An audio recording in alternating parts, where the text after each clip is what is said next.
მოგესალმებით ძვირფასო ტელემაყურებელო, ჩვენ ეთერში ვართ, ჩვენი გაცემის დღევანდელი პირველი სტუმარი გახლავთ გიორგი სოსიაშვილი, საქართველოს პარლამენტის წევრი, ქართული ოცნების წევრი, მოგესალმებით ბატონო გიორგი. მოგესალმებით ბატონო შალო. თავდაპირველად უნდა გითხრათ თქვენც ალბათ სიხარულით მოისმენთ ამ ინფორმაციას, როგორც ყველა ქართველი.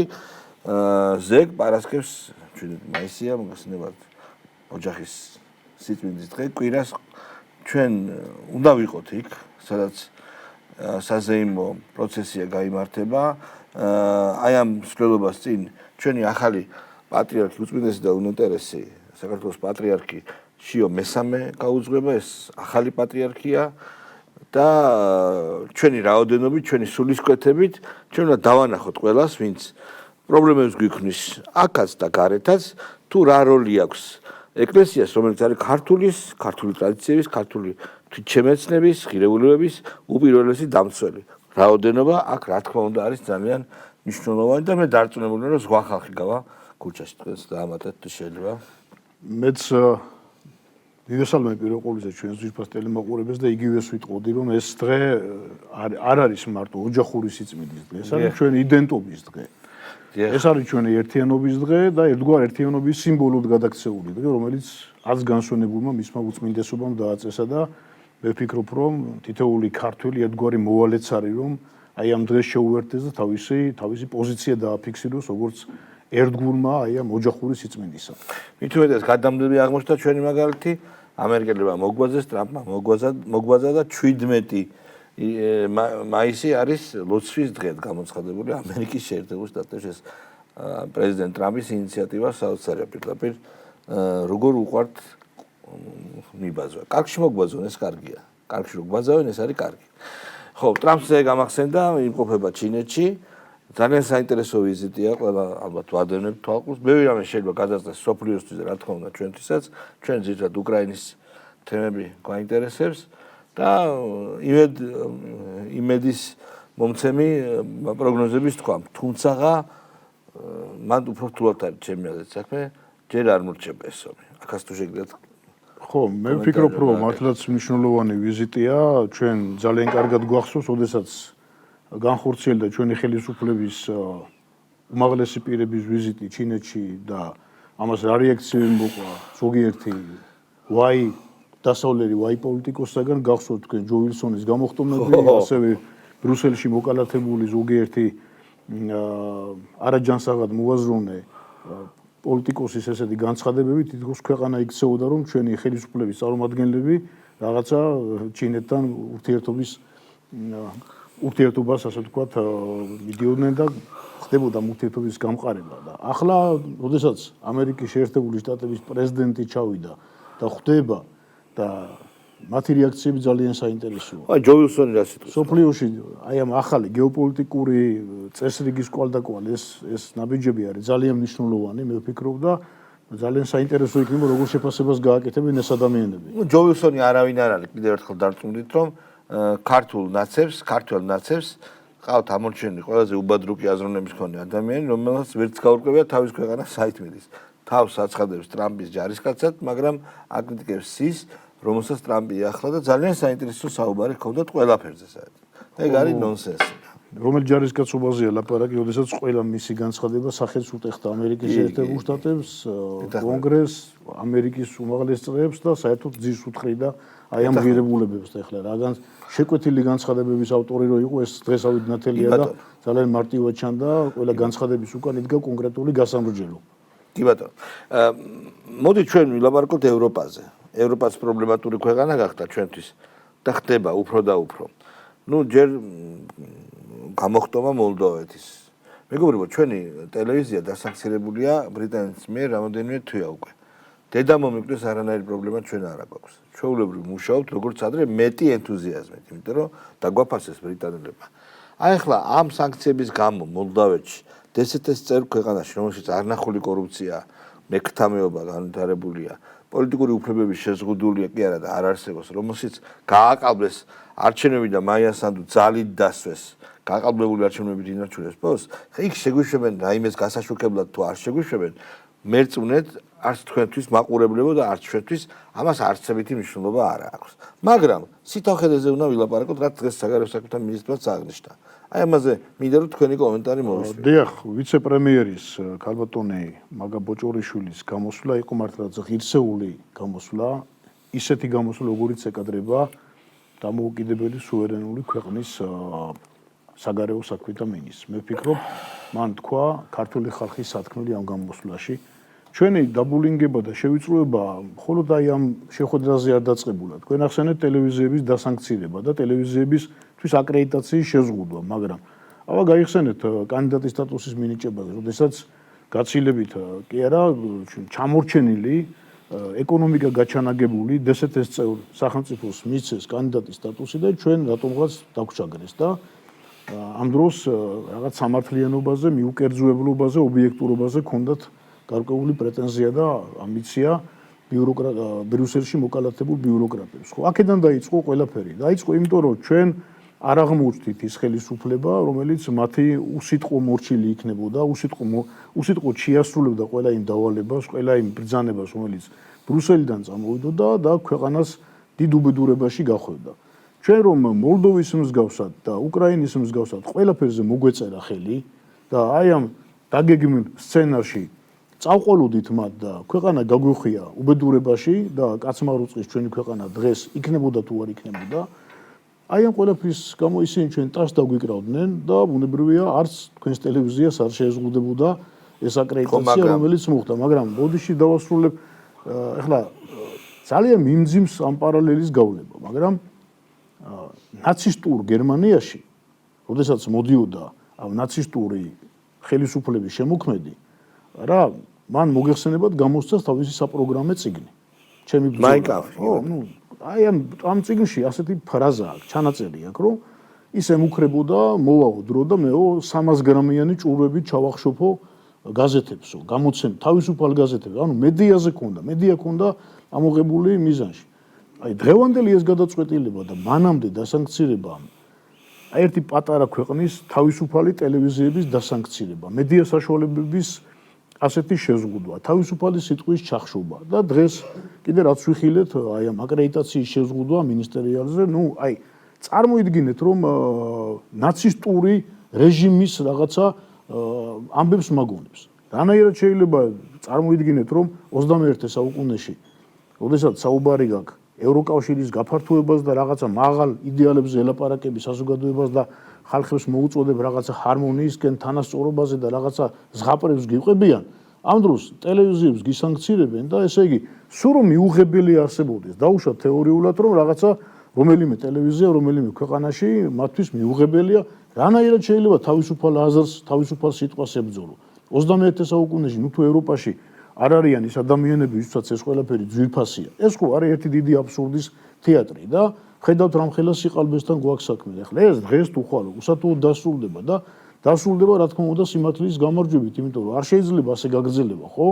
გიკარნახებენ ესე იგი და მათ ნარატივს უნდა მოერგო, მათ დღის წესრიგს თუ არ გაყევი და თუ ხელისუფლებამ ესე იგი მათი ნაკარნახევი დირექტივები არ შეასრულა, ესე იგი ტელევიზიებს გისანქცირებენ, უმაღლეს თანამდებობის პირებს გისანქცირებენ, გაშინებენ, ტერორია ჩვეულებრივი. ამას სხვა არაფერი არ აქვს თუ არა ლიბერალური ფაშიზმის ტერორი. ეს ტერორი აისახება ვიმეორებ თქვენი ტელევიზიის აი ამ შეზღუდვებზეც და ადრე თუ გვიან ეს ძალიან ცუდად მიუტრიალდებათ, იმიტომ რომ ხა მოლდავეთი რო ახსენეთ, ხო მოლდავეთში ახლა დახურეს მედია საშუალებები.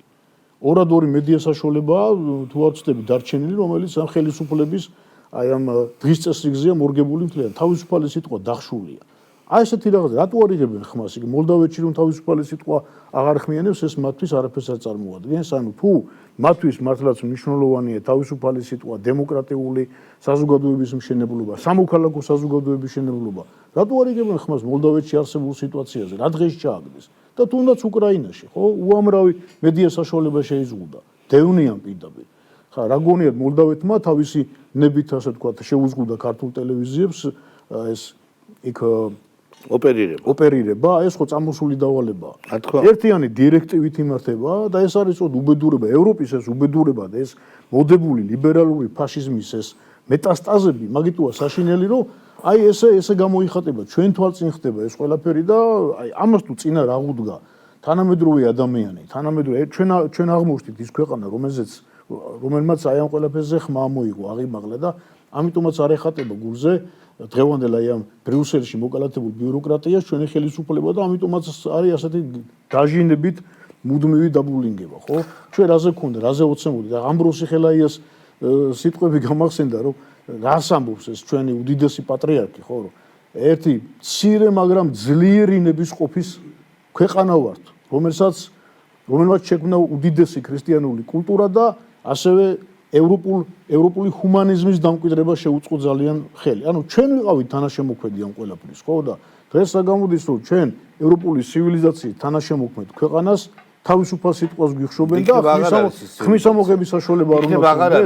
ანუ არ უნდა ვილაპარაკოთ, ესე იგი აღარ არის ის ცივილიზაცია. ხო, აი თვითონეთ დასვეს კითხვის ნიშნები, იმიტომ რომ თუ ევროპული ცივილიზაცია უნდათ რომ გააგრძელოს არსებობა და ეს ეყრდნობოდეს თანასწორობას, ჰარმონიას, რა პრინციპებზეც იქნა აგებული თავის დროზე ევროკავშირის გაერთიანება და ზოგადად ევროპული ცივილიზაციის ფუნდამენტი რაც არის ქრისტიანული ღირებულებები ამას თუ ძირს გამოაცლიან ყველებს აღარ დარჩება ხო არაფერი ეს არის თავისუფალი სიტყვის დონა ბატონშალო ეს არის საშინელი შეკითხვა თქვენ შეაკეთ ახლა საგარეო საქმეთა მინისტრი მართლაც კარგი განცხადება იყო თუმცა მაგალითად ზელენსკისთან საუბრები ზელენსკიზე შეხვდა კიდეც უკრაინის საგარეო საქმეთა მინისტრი ამ კაცს რომელსაც თავის ქვეყნის უბედურების ფონტანია თავის ქვეყნისთვის უბედურებს სისხლიანი უბედურების ფონტანია და ამ ადამიანს ყავს დასაქცირებული ყველა მათ შორის ბატონი ბიძინა ჩვენი პრემიერი ყველა ყავს დასაქცირებული ხო მათ შორის ისეთი ხალხიც რომელიც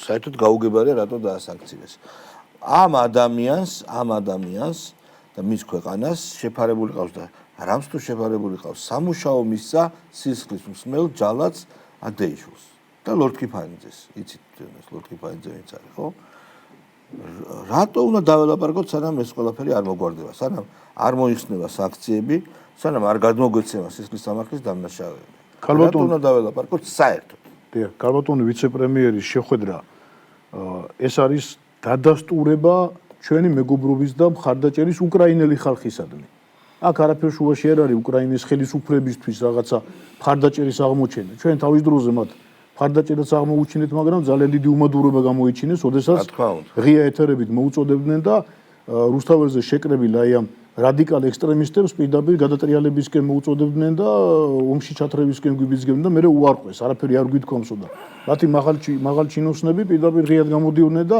მთელი ციკლი იყო ასე ვთქვათ ამ გამოსვლების ხო და ქალბატონი ვიცე-პრემიერის განცხადება მე ვფიქრობ ეს არის კიდევ ერთხელ დადასტურება რომ ჩვენ ვრჩებით როგორც მეგობარი ხალხი და მეგობრობის გამგრძელებელი უკრაინელი ხალხისადმი ბუნებრივია მას ჩვენ ვადასტურებთ მაგრამ ჩვენ მათგან გვინდა გარკვეული პასუხები მოვისმინოთ ქმედება გვინდა პასუხების ჯერ პასუხების მოსმენა გვინდა რატო ელჩის გაწვევიდან დაწყებული დამთავრებული განცხადებებით სანქციებით პასუხები უნდა მოვისმინოთ ამაზე იმიტომ რომ რა უნდა გვინდა ორმხრივი ჩვენ აი ამ ცალმხრივ ურთიერთობაში ამიტომ ამ კუთხით იმიტომ ვაგზელებთ რომ ჩვენ უნდა დავანახოთ ზუსტად უკრაინელ ხალხს ու ქართულ ხალხს ისინი არასოდეს არ მიუტოვებია ყველაზე მძიმე პერიოდში როდესაც უკრაინელი ხალხი იყო მართლა აპოკალიფტურ სიტუაციაში ჩვენ უამრავ ადამიანს შემოვიფარეთ მოსწავლეები სტუდენტები შეუქმნით შესაფერისი გარემო გაუგზავნეთ ჰუმანიტარული დახმარება უამრავ რეგულაციას მიუერთდა საქართველოს რომელიც უკრაინელ ხალხს მხარს უჭერდა აი ამ პატარა ქვეყანას სხვა რა უნდა გაეკეთებინა სხვა რა შესაძლებლობები ჰქონდა ჩვენ ესე იგი ანუ პირდაპირ თუ მათ ესე იგი მოწოდებებს ავყებოდით ჩვენ ხელისუფლებაში მოკალათებულ აი ამ ფსევდოპოლიტიკოსებს გულისხმობ უკრაინის ხელისუფლებაში მყოფ ფსევდოპოლიტიკოსებს იმიტომ რომ ნამდვილი პოლიტიკოსი აქამდე არ მიიყვანს თავის ქვეყანას და ფსევდოპოლიტიკოსები არიან ჩემი აზრია ეს რა თქმა უნდა და უნდა ავყოლოდით და ჩვენ უნდა ესე იგი და გაგვეხსნა მეორე ფრონტი და უნდა დაწყებულიყო საქართველოში საშინელი ამბები და რაღაცა მოხდარიყო ამ ფრონტის ხაზის ასე ვთქვათ გადმოტანა ჩვენს ხო ამიტომაც მათ უნდა გაცენა კითხვებზე პასუხი რა კითხვებიც გაგვაჩნია ჩვენ მათ მიმართ ეს გარდაუვალი ამბავია ძალიან საინტერესო ინფორმაცია უბრალოდ სარაღობო ხასიათის ამერიკის დელეგაციამ საკუთარ თვითმფრინავში ასვლის წინ რაც ჩინეთში აჩუქეს ის ყველაფერი კალმები ბლოკნოტები რაღაც სუვერენები ერთით ყუთში ჩაყარა და ის სხვა ბორტით გაემგზავრება შეიძლება ზღვით კონტეინერით რაც ჩინეთში იყო და ჩინეთისაო ბორძი არ მოხვდებაო თქვენს ძვირფასმა არ დაიშვება ბორტზე. აი ესეთი უბრალოდ სტუმართ მოყვარეობას როგორ უპასუხეს ეს გასაგებიც არის. საინტერესოა რა მოხდება სხვა შორის აი ორი ქვეყანა რომელიც არაფერ ერთმანეთს არ ენდობა რომელსაც აქვს გააფთრებული წინააღმდეგობა რა კარგად საუბრობდნენ პრეზიდენტები. ეხლა ნახოთ საქმეში როგორ იქნება ეს. ბატონშალო სამყარო არის ძალიან სწრაფად ცვალებადი. სოფლიო გეოპოლიტიკა და ეს წესრიგი ძალიან სწრაფად ცვალებადია და ჩვენი ვალდებულება, ჩვენი ხელისუფლების, ეროვნული ხელისუფლების რომ ძალიან ფრთხილად მივადევნოთ თვალყური არსებულ მოვლენებს, სიტუაციებს და ჩვენი ქვეყანა ვატაროთ სწორი გზით ეროვნული უსაფრთხოების დაცვით და იმ турბულენტური სიტუაციების გათვალისწინებით რომ არ დაზარალდეს ჩვენი ხალხი და სამშვიდობოს გავიყვანოთ. ეხლა ძალიან კარგად ვიქცევით, როდესაც ჩვენ ვცდილობთ ბალანსის დაჭერას და რომელიმე მხარის მიკერძოებულ თანაშემწედ დამხმარედ არ ვიქეცით, ეს უდიდესი მიღწევაა ეს პირადად ბიძინა ივანიშვილის და ქართული ოცნების აი ამ სცილასა და ქარიბდას შორის ესე გავლა დღემდე რამდენი წელია რაც ომი მიდის? 3 ხო? შემთხვევით არ ვახსენებთ ხოლმე ყველაზე ხანგრძლივი მშვიდობიანი პერიოდი ჩვენს უახლეს ისტორიაში. თუ გამონათქვამია რომ ადამიანს თუ არ უნდაო და დანახვა რიყეზე ჩავლილიო ქვას არ დაინახავს. რა თქმა უნდა. თუ ადამიანს დანახვა უნდა დაინახავს რომ ჩვენს უახლეს ისტორიაში ასეთი ხანგრძლივი მშვიდობიანი პერიოდი და რის ფასად, რის ხარჯზე ძალიან დიდი სიმტკიცის, გამბედაობის, სიმამაცის საკუთარი სიბრძნის თავისთავად ცხადია და აი ამ საკუთარ კეთილდღეობაზე უარის თქმის ხარჯზე, როდესაც ხედავ რა ხდება გარშემო, როგორი ცეცხლის რკალია და რა ბედი ეწია ბევრი ქვეყნის ლიდერს პირდაპირ ტერორზე იყვნენ გადასულები და ამით არავინ არ იყო დაზღვეული ცხადია, მაგრამ რა თქმა უნდა ჩვენი ხალხის სიყვარული, ჩვენი ხალხის აი ამ ეროვნულ უსაფრთხოებაზე ზრუნვით და მომავალზე სწორებით მე ვფიქრობ რომ ძალიან მართებული და ღირსეული ნაბიჯები გადადგა ბატონმა ბიძინა ივანიშვილმა, რომელმაც აი ესეთი ხანგრძლივი მშვიდობიანი პერიოდი აჩუქა საქართველოს და ეს პერიოდი გაგრძელდება ჩვენი ხელისუფლების, ჩვენი გუნდის ერთსულ და ერთხორცს ყოფნით. კი ბატონო, 17 მაისი კიდევ ერთხელ ხაზს გავსვა. იქნება კიდევ ერთი ნათელი დასტური, დაითვალონ თავები, დაითვალონ ქართველების თავები, ასე თქვა, რომელიც იქ მივა და სინამდვილეში რაოდენობა, რა თქმა უნდა, მოახდენს დაბესტილებას ყველა ევროპულ თუ სხვა დედაქალაქზე. ისინი ნათლად მიხვდებიან ვისკენ არის ხალხი. ეს ამაში ვარ დარწმუნებული. კიდევ ერთხელ ვაღოთ. ხო, აიცით მაგ თემას პატარა მცირე ასე ვთქვათ გამოხმაურებას კიდევ გავაკეთებ. ძალიან.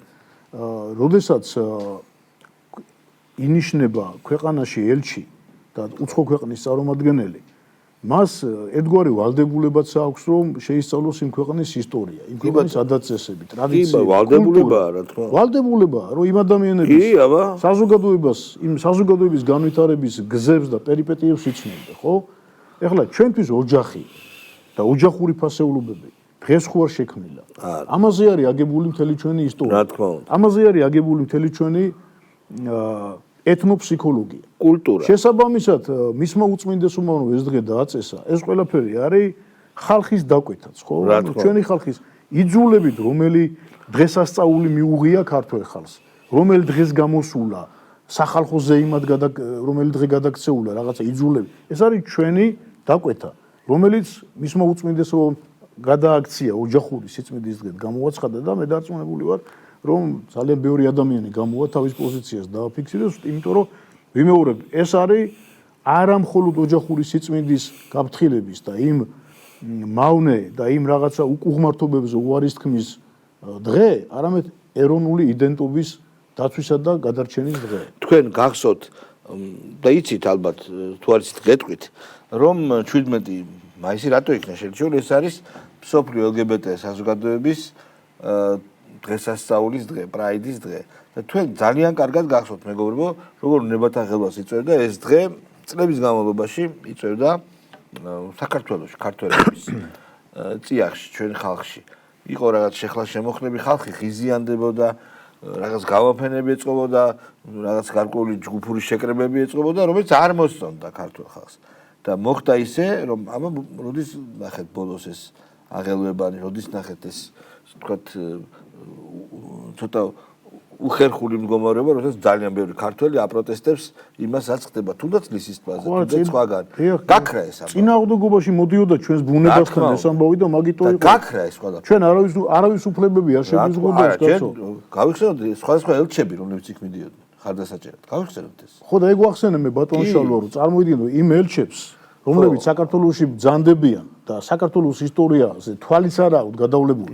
აი მაგალითად ხო შეიძლებოდა რომ გერმანიის ელჩი რომელიც მუდმივად ეხლა მე მგონი უკვე უმთავრდება ვადა და მუდმივად ჩვენს წინააღმდეგ აი ამ ბულინგით იყო დაკავებული მუდმივად აგრესიით გამოირჩეოდა ერთხელ შესულიყო და დიდუბის პანთეონში არტურ ლაისტის საფლავი მოენახულებინა მისი საქართველოს გული წაეკითხა და გაცნობოდა საერთოდ ევროპელი მოგზაურების ჩანაწერებს საქართველოზე რას წერდნენ ისინი ვინ იყვნენ და როგორ ყავდათ მათ ქართველი ხალხი დანახულება იმ გერმანელი კოლონისტებისთვის რომელიც 200 წლის წინ აქ ჩამოვიდნენ და მევენახეობა და თავისი კულტურა აქ ჩამოიტანეს ეს ძალიან ცნობილი ამბავია კაცო უამრავი გერმანელი მოგზაურის წიგნი არსებობს ეს იყო რაინექსი მორიც ვაგნერი გიულდენშტეტი ჰაქსთაუზენი, რომლებიც საქართველოზე უამრავ ინფორმაციას აგროვებდნენ და ქართული ხალხის აი ამ უმდიდრეს ტრადიციებზე წერდნენ და ნუ თუ ამკაც წიგნი არაა გადაშლილი და მეორე ერთზე აღარ ლაპარაკობ ეს ბატონი ჰერჩინსკი როა და თავი რომ უაქვს იქ ევროკავშირის წარმომადგენლად გრიგოლ ფერაძე რომელი ქვეყნიდან იშვა და რომელი ქვეყნის წიაღიდან და რომელი ტრადიციებიდან ამოიზარდა ამ კაცის წმინდანობა ხო არა ვიწყდება ვარშავის სასულიერო სასწავლებლის წინამძღოლი იყო ეს კაცი და პოლონურ წრეებში როგორ აღიარებდნენ და ქართველი ემიგრანტი ოფიცრების და პოლონელი ოფიცრების ძმობა უნდა გავიხსენოთ კიდე და ურთიერთობა. წარმოიდგინეთ და ბოლო პერიოდში ახლა ჩვენ ძალიან კარგად მოგვეხსენება როგორი დამოკიდებულება არსებობდა ქართველი რას თქვენ ბრძანეთ ქართველი ოფიცრებისა პოლონეთის აქედან წასული ჯონმახას შალიკაშვილის ოჯახი მაგალითად ასევე იყვნენ იქ და იქ მოღვაწეობდნენ და იქ იღწოდნენ ამ სამხედრო სფეროში. და მე ყველა მიცის. პილსუდსკის ბოლო წუთებში ქართველი ოფიცრები უდგნენ გვერდში და ქართველების გვერდზე გაატარა მან თავისი ბოლო დღეები. მარშალმა პილსუდსკი ყველაფერს თავი დავანებოდა. აი ამ წლის ხო ვერ დაუკარგავენ ქართველ ხალხს და დღეს ახლა ესე იგი თითქოს ჩვენ არაფერი არ შეგვიქმნია, არანაირი წვლილი არ შეგვიტანია აი ამ ევროპულ ცივილიზაციაში, ევროპულ უსაფრთხოებაში. არა და ერთ-ერთი მთავარი არქიტექტორებიც კი ვიყავით აი ამ ევროპული უსაფრთხოებისა და ამ ცივილიზაციისა და ეს ყველაფერი თითქოს დავიწყებას მისცეს და სამარცხვინოდ ქართულ ტელევიზიებს აკრედიტაციას უზღუდავენ და ოპერირებას უკრძალავენ. ეს ხო აი ამას დიდი სამარცხვინო ფაქტი რა უნდა არსებობდეს, ხო? კი ბატონო. მე კიდე ერთხელ დამეჩნევით მეორე მოგიწოდებთ რომ ისეც იცით რომ ეს უნდა გააკეთოთ 17-ში ოჯახის მიზნით დღეს გარეთ გავიდეთ და რაოდენობით გავაკვიროთ. თუნდაც ისიც ავიღოთ ახლა წასული ამბავია და შეიძლება ბევრი ლაპარაკის უფლება მე ცოდულ ადამიანს არა მაქვს ამაზე, მაგრამ რა დააპირეს და რისი მოწყობა სურდათ ჩვენი პატრიარქის არჩევაზე. აი ეს რა იყო? ეს იყო აი ბოლოს ვერ შეიკავეს უბრალოდ თავი, ორი უმაღლესი რანგის ერარქი გამოვიდა და დაიწყო როგორი შპიონური ესე თქვა სხვა ქვეყნის ინტერესებს ემსახურება ისეთ ნარატივის გადმოცემა რომ ყველაფერი ნათელი გახდა რა. ქართული ეკლესია იმთავითვე მოექცა მათი სამიზნე იმთავითვე გახდა და რა ამბები დააღწიეს ჩვენს ეკლესიას და ახლა განსაკუთრებით პატრიარქის გამორჩევის პროცესშიც ხელების ფათური და პროპაგანდა ბინძური პროპაგანდა მიდიოდა, მაგრამ მადლობა ღმერთს რომ ყველაფერი კარგად დამთავრდა და წმინდა სინოდმა გამოარჩია ღირსეული ადამიანი, მისი უწმიდესობის მიერ თავის დროზე მოსაყდრეთ ხელდასხმული და მართლა ძალიან ძვირფასი ადამიანი. ნათელია რომ ესე პირდაპირ საკრალურადაც ეგრე არის, რასაც ჩვენ უყურებთ. მათი ყველა მცდელობა, რა თქმა უნდა, ჯერ პირველ რიგში ღვთისნებას აწყდება, მერე გონიერ ხელისუფლებას და რაც ყველაზე მთავარია, გონიერ ხალხს. ამ ბოლო დროს ძალიან ბევრი და ეს კარგია, მარცხი დაუგროვდათ რა. იმიტომ რომ სადაც არ ედებია, სადაც არ ცდილობენ ამის გაკეთებას, იქ აბსოლუტური კრახია ყველგან. აი ბოლოს იქამდე მივიდა რომ ქუჩაში რომ დადიან აგინებენ უბრალოდ. გაკოტრებული ძალა ბატონ შალვა. გაკოტრებული აბსოლუტურად ძალა გამოცლილი, დაცლილი ძალა, იმიტომ რომ მოაბეზრეს მე თქვი კიდევაც ერთ-ერთ გადაცემაში რომ ბიზნესად გადააქციეს სამშობლოს ღალატი. ბიზნესადაა გადაქცეული და ერთმანეთს ეჯიბრებიან, ვინ უფრო მაგრად უღალატებს, ვინ უფრო რაღაც ახალ სისულელეს გააკეთებს, ვინ უფრო მეტად მოაწონებს და თავს იმ თავიანთ დამფინანსებელ პატრონებს, იმიტომ რომ თავის დროზე ისინიც გამჭვირვალობის კანონის მიღებამდეც ერთად იყვნენ ესენი ამ სქემებში ჩართული, ამ ფულიშოვნის სქემებში და უნებრივია ყველაფერი ქართული ხალხის ხარჯზე ხდებოდა და აი ამ ყველაფერმა გამოაშკარავა ეს ყველაფერი. ერთხელა სამუდამოდ დაუსვა წერტილი ამ აგენტურის ბოგინს და ესეც იქნება, იმიტომ რომ ვერასოდეს ვერ მოbrunდებიან ესენი აგენტურის ადგილი საქართველოს ხელისუფლებაში აღარასოდეს აღარ იქნება. და ბოლო კითხვა 26 მაისის ამბავი, ჩვენი დღესასწაულის ამბავი, რაღაცას აპირებენ. საღამოს შევიკრიბოთო. ოღონდ ნახევრად ცოტა შეშინებული მოწოდებებია, რომ არ ამბობენ პირდაპირ, რაც 4 ოქტომბერს დაემართა, თუ დღეს ვიწყებთ, იმ დღეს ვამთავრებთ, მაგრამ ალაგ-ალაგ რაღაც კუმფეხი გამოხო ჩანს. რა კომენტარზე გავაკეთებთ? ხო, თან ეს 26 მაისი რო გამოკვეთეს ყველაზე თარიღს. ნუ ესეთი სამარცხვინო როგორ შეიძლება რომ 26 მაისს რაც მათ ჩაიდინეს რომ ჯერ სისხლით მურწყეს და შემდეგ ზეიმი გამართეს და როკვა გამართეს იმ მოედანზე და რაღაცა ეროვნული თარიღებით სპეკულირებენ. ანტიეროვნული ძალა სპეკულირებს ეროვნული თარიღებით. 26 მაისი ჩვენი ერთიანობის დღეა და ბუნებრივია რაც აქამდე მიიღეს მათ, რომ რამდენიმე ათეული დასარტყამ ინსტრუმენტებზე ხელგაწაფული ეს ბრბო დადის კუჩა-კუჩა, კორპუს და ესე ყიჟინეგა უდით და შეწუხებული ყავდათ ქართული ხალხი და ყუდურებას ურღვევდნენ, იგივე შეიძლება ის რამდენიმე ათეული ადამიანიც არ გამოვიდეს, იმიტომ რომ ხალხმა დაინახა კარგად, სად მიაქანებდა ეს ძალა ჩვენს ქვეყანას, რას გადაურჩა საქართველოს, ეს დაინახა ჩვენმა ხალხმა. და ვინ გადაარჩინა ამ უბედურებას საქართველოს. აი ეს დაინახა. თავარი ეს არის. ძალიან კარგი, ბატონო გიორგი, წარმატებას გისურვებთ. ბატონი გიორგი სოციაშვილი იყო ჩვენი განაცემის სტუმარი. ბატონი ზაზა, აბა გვაშტო გამოისმოთ. ის გვიახლება და საინტერესო რაღაცებს ვილაპარაკებთ ჩინეთზე, რუსეთზე და გლობალურ პოლიტიკაზე. დროებით.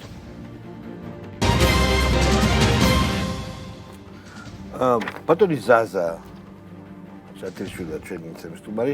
ზაზა მე უყურე შეიყვანა თავის ბაღში სიმ დონალდი და დონალდმა იკითხა ძალიან უცნაური, თუმცა მისი ხასიათიდან გამომდინარე არც ისე უცნაური კითხვა, აი როცა ძალიან ახალგაზრდობაში გოგონა აკრავდა სახში.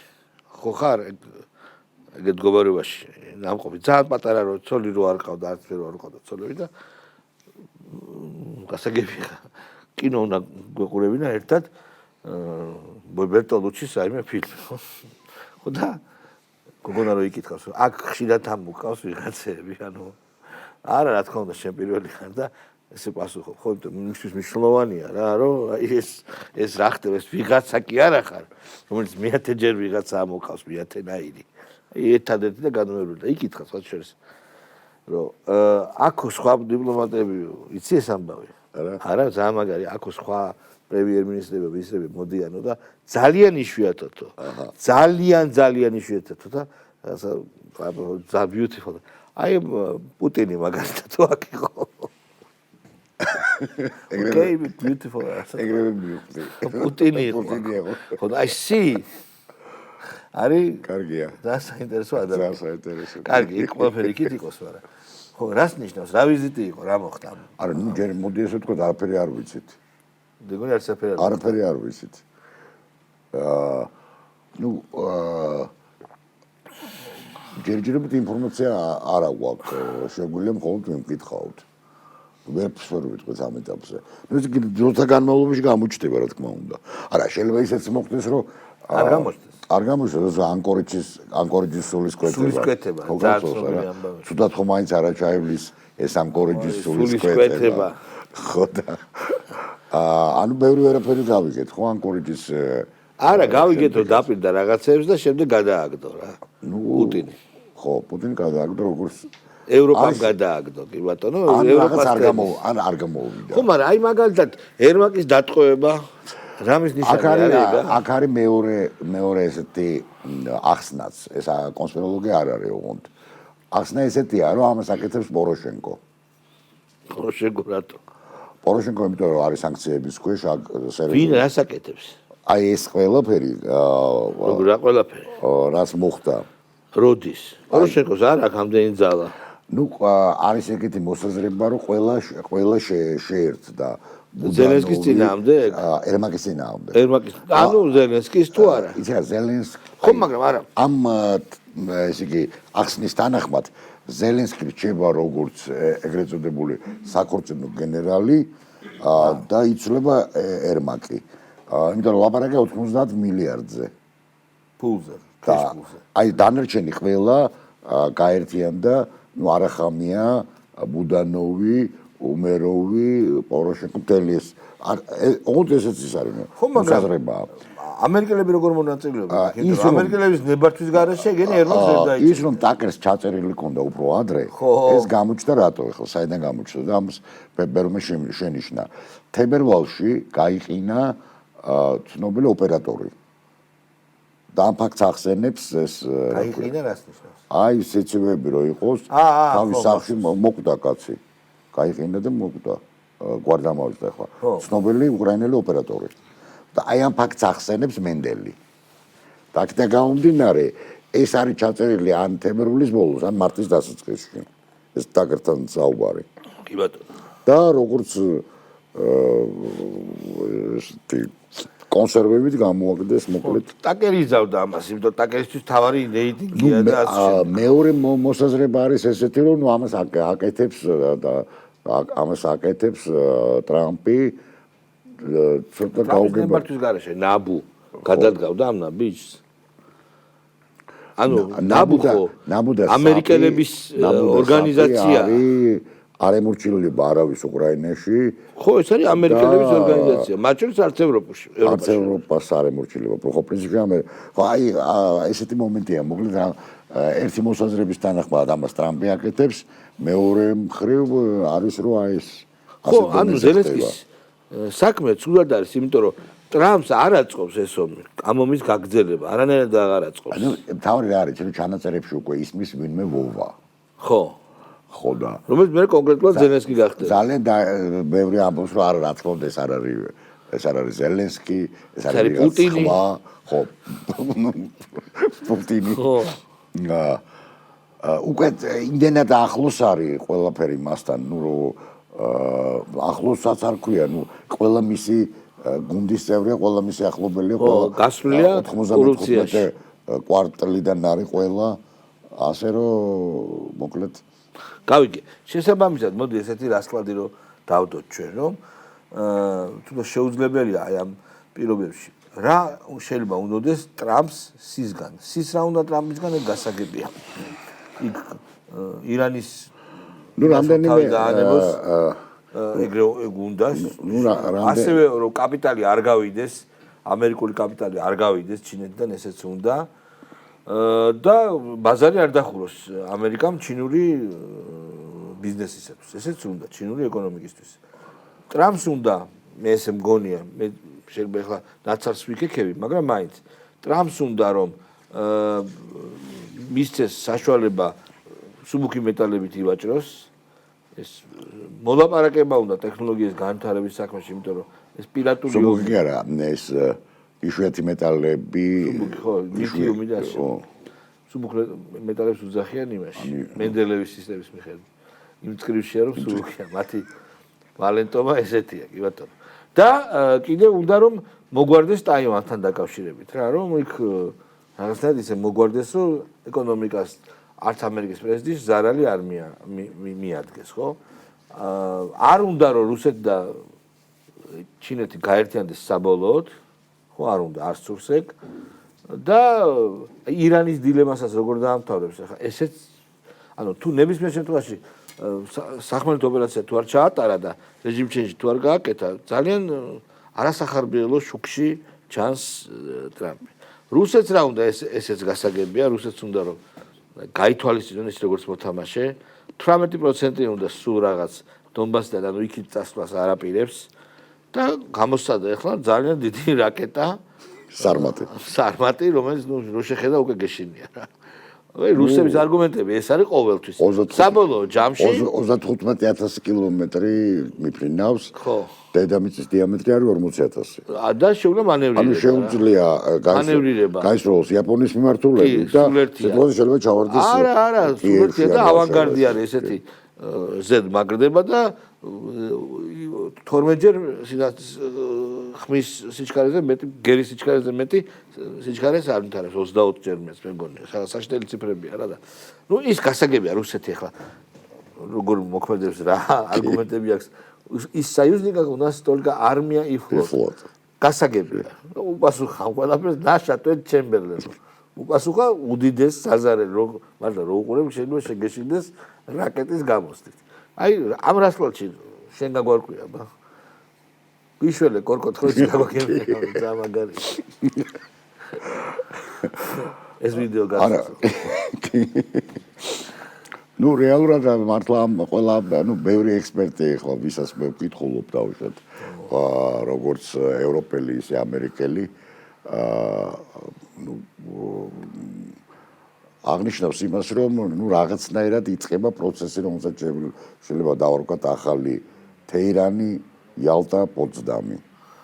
ოღონდ რადგანაც ეს მაინც არ არის მეორე მსოფლიო ომი და სხვა ტიპის არის ხო ხდება რაღაც ხო არ არის შემთხვევითი ახლა ნამდვილად შეგვიძლია ვთქვათ რომ ტრამპის ჩასვლა შემდეგ პუტინის ჩასვლა გასაგებია რომ ხო აი რა უკვე დღეს გამოა ჩინურმა პრესამ დაწერა როდის ჩადის უკვე ყველაფერი გარკვეულია და არის შედგენილი მისი ვთქვათ გრაფიკი ხო დღეს დაწერეს ჩინელებმა ჯერ რუსებს არ დაუწერეთ მაგრამ ნუ რადგან ჩინურმა პრესამ დაწერა ეს უკვე ოფიციალურია ასე რომ ესეთი ახლო ვიზიტები და ეს სამი ადამიანი პრინციპში ჩვენ რამდენი ხანია ვლაპარაკობთ ეს სამი ადამიანი არის ყველაზე უფრო მნიშვნელოვანი ადამიანი ხო შეგვიძლია რაღაცნაირად უწოდოთ მათ ზევსი, პოსეიდონი და ჰადესი რომელი ახლა ეს არ გვინდა დაზუსტება რუსეთს აქვს რაკეტები და ძალიან ბევრი სასარგებლო წიაღისეული ჩინეთს აქვს ეკონომიკა უდიდესი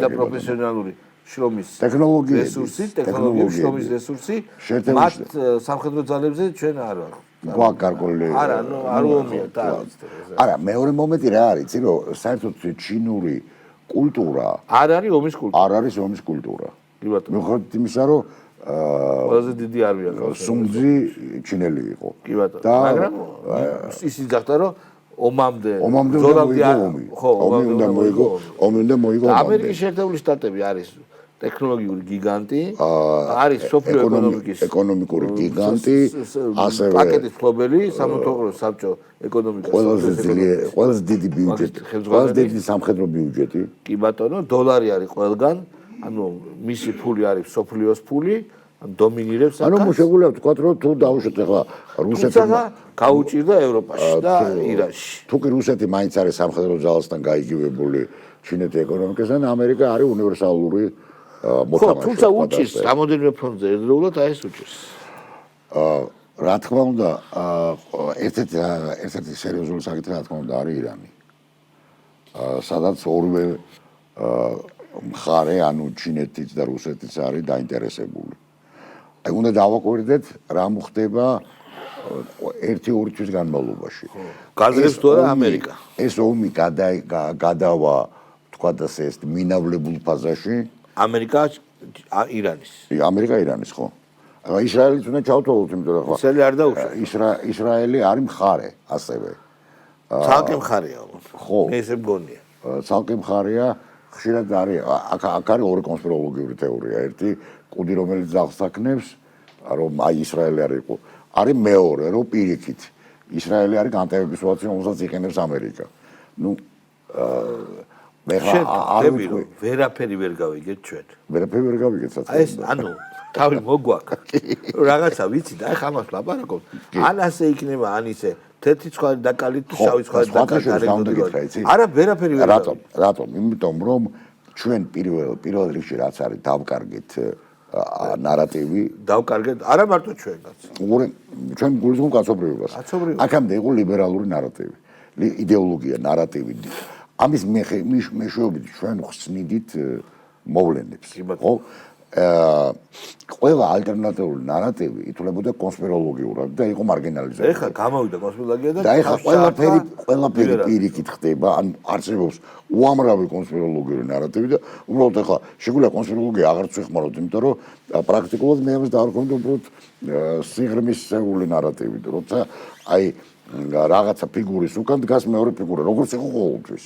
არა, უბრალოდ ეს ტრამპის ხო ესე მუშაობს. ბოლო 85 წლის განმავლობაში აი ეს დაიბლოკა ესეთი ტიპის ახსნები და მაგრამ ამავე დროს არ მარტო ეს ნარატივი დაინგრა ლიბერალური, არამედ მომავალი გახდა აბსოლუტურად ბუნდოვანი. აი მას შესაძლოა. არავის აი აქვს თუ არა მაგალითად აი 1992 წელს იყო ესეთი მოდელი, რომ ლიბერალურმა დემოკრატიამ გაიმარჯვა და დადგა სამყაროს აღსასრული არა.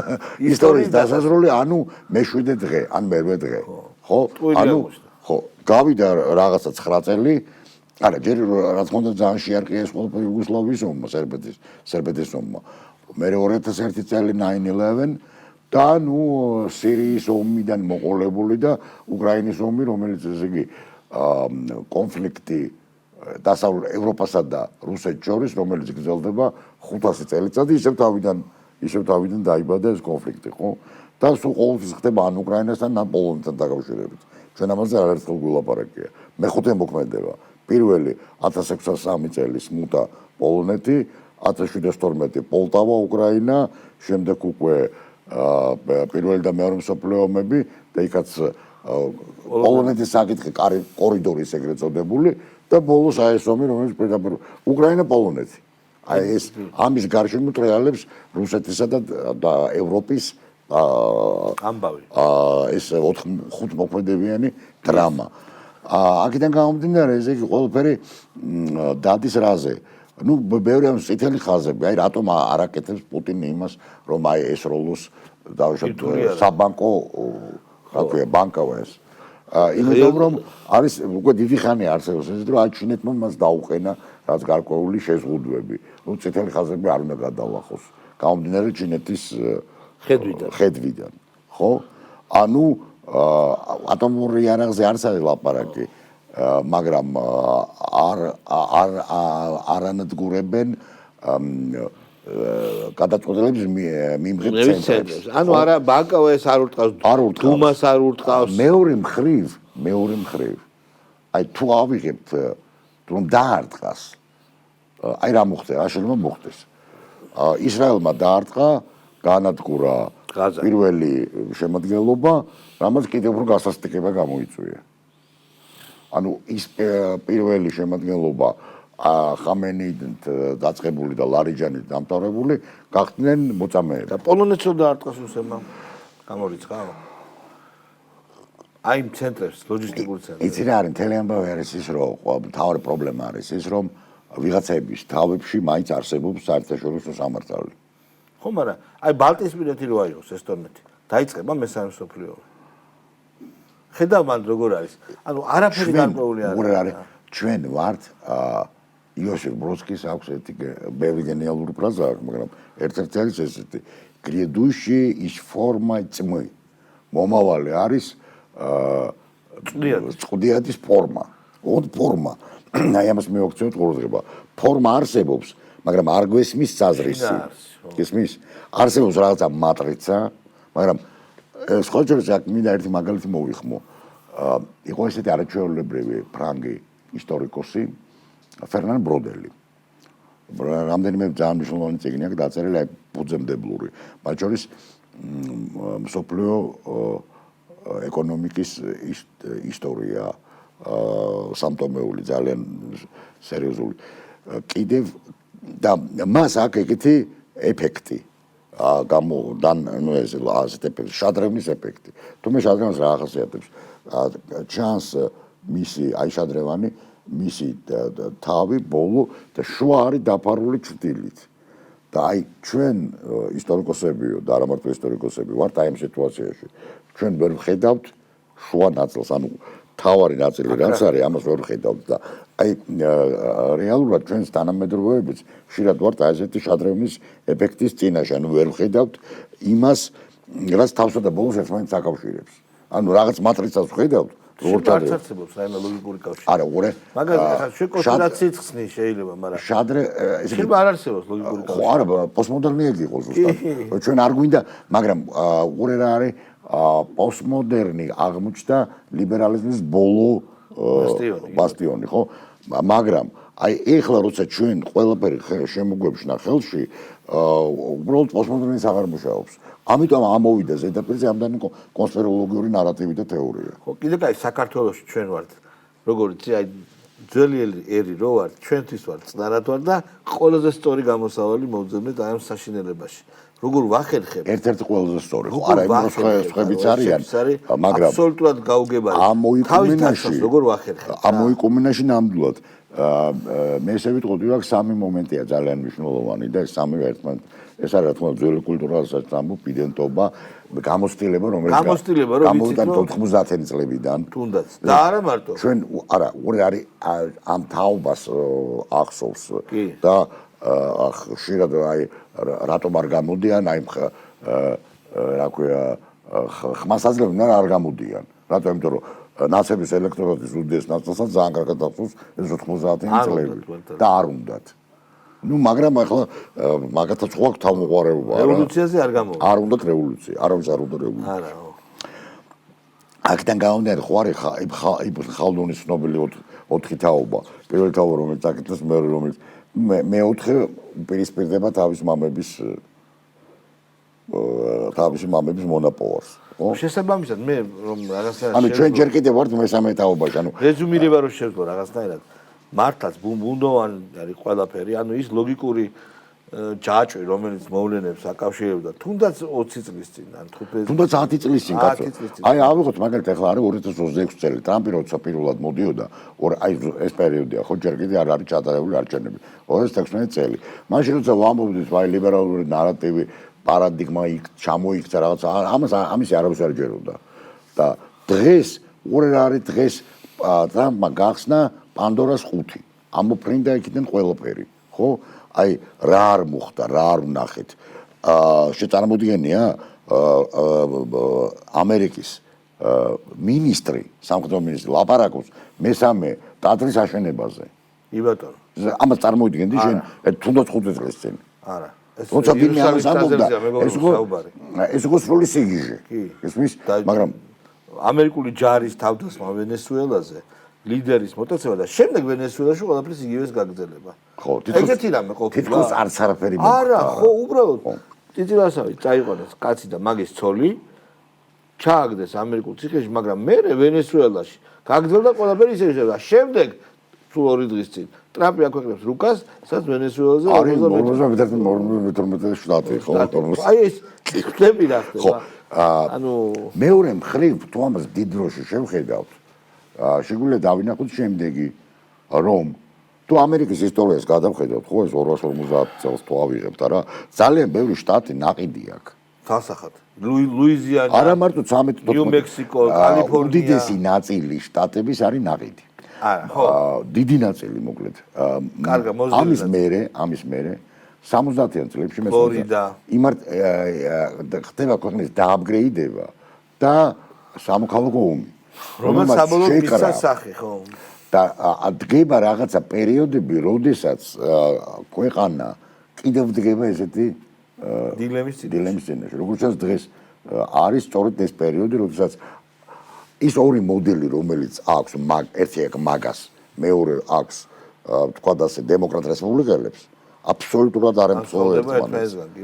აქედან გამომდინარე, ან მოხდება ცხელი სამოქალაქო ომი, ან ცივი სამოქალაქო. ეხლა დავუბრუნდეთ რუსეთში. რუსეთში ბევრი აქვს ყოფილო მეორე სამამულო ომის დარი ხანგრძლივობა არის. მეტი უკვე მეტია. მეტი უკვე ხო, ეგ არ მოსწონთ. ხო, არა, მეორე მსოფლიო ომი გაგრძელდა 6 წელი, მაგრამ თვითონ რასაც რუსები უწოდებენ დიდი სამამულო ომი გაგრძელდა 4 წელი არა, 3 წელი 11 თვე.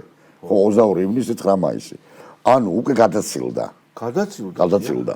არ მოსწონთ. თებერვლიდან მოყოლებული, სადღაც იანვრის ბოლოდან თებერვლიდან თუ წლის ბოლოს უკვე ითვლებოდა რომ უკრაინა დამარცხდა და შემდეგ შეიქმნა სიტუაცია, ძალიან რთული სიტუაცია რუსეთში, გაჩნდა სერიოზული უკმაყოფილება ხელისუფლების მიმართ, ძალიან სერიოზული. იმობებოდა რუსეთის ქალაქებში. ეხლა წარმოიდგინე სამი ფაქტორი. პირველი ნავთობგადამამუშავებელი ქარხნების გეგმაზომიერი დაბომბვა, დრონებში უპირატესობა უკრაინის და ჯარის ვერ წასვლა. ეხლა წარმოიდგინე კიდე ერთი ძალიან მნიშვნელოვანი ფაქტორი, რომელიც ამ ყველაფერს დაერთო. ეს არის ინტერნეტის შენელება მოსკოვსა და პეტერბურგში და ტელეგრამის გაუქმება. ხო, მაგრამ ბოლომდე არც ტელეგრამი გაუქმდა. არც აი ამ ყველაფერმა გამოიწვია საოცარი უკმაყოფილება და მე ესე ვიტყვი, ხო, ფრონტი გაიყინა, თქვა და ასე. ეკონომიკური პრობლემები. ფრონტი გაიყინა, ეკონომიკური ხო დაიწყო სერიოზული დაცემა ეკონომიკის, ესე იგი, და აქედან გამომდინარე პრობლემები გაჩნდა კაცო. გაჩნდა ის გამოწვევები, როგორი გამოწვევებიც იყო ზუსტად 4 წლის წინ. ხო. აი პირველი რამდენიმე თვის განმავლობაში. ხო? გადაახადოს. ნახოთ ახლა ესე აი დარტყმები განახორციელე ძალიან ძლიერი. ეს ძალიან მნიშვნელოვანი მომენტია. მაგრამ ამავე დროს რომ ვთქვა რომ ევროპა არის დალხინებული და უფრო ძლიერი. ვერანაირად ამას ვერ ვიტყვით. ევროპას არ აქვს სამხედრო საწარმოო კომპლექსი ეს ერთი და ვერც გააკეთა ამ 5 წლის განმავლობაში ეკონომიკური სერიოზული დაცემა და არ არის რესურსი. სამხედრო რესურსი და უკრაინას აქვს ასევე ეგზისტენციური პრობლემა, როცა ამერიკა უპირისპირდება ნაბუს მეშვეობით ზელენსკის ადმინისტრაციას. თვითონ ამავე დროს ამერიკასა და ევროპის დაპირისპირება, რომელიც აღწევს უკვე აქაც გაუგებარია. ხედავ სადავო. ჩვენ ესე იგი მთელი ნაცარი გადავქეკეთ, მაგრამ მაინც ვერაფერი ვერ გავიგეთ დიდი ბოდიში ვიფასო და მაღალო, მაგრამ პრობლემატიკა ხო დაგანახეთ, ანუ პრობლემა რაში მდგომარეობს ეს დავანახეთ. დიდი მადლობა. როგორც ჩემი ერთი ახლობელი თქმა, ლოცვები უნდა გავაძლიეროთ. ამას სერიოზულად ვამბობ. მაგრამ მეც მართლა ვამბობ რა. 17-ში უნდა მივიდეთ. 17-ში ზეგ უნდა მივიდეთ. ოჯახის დღე.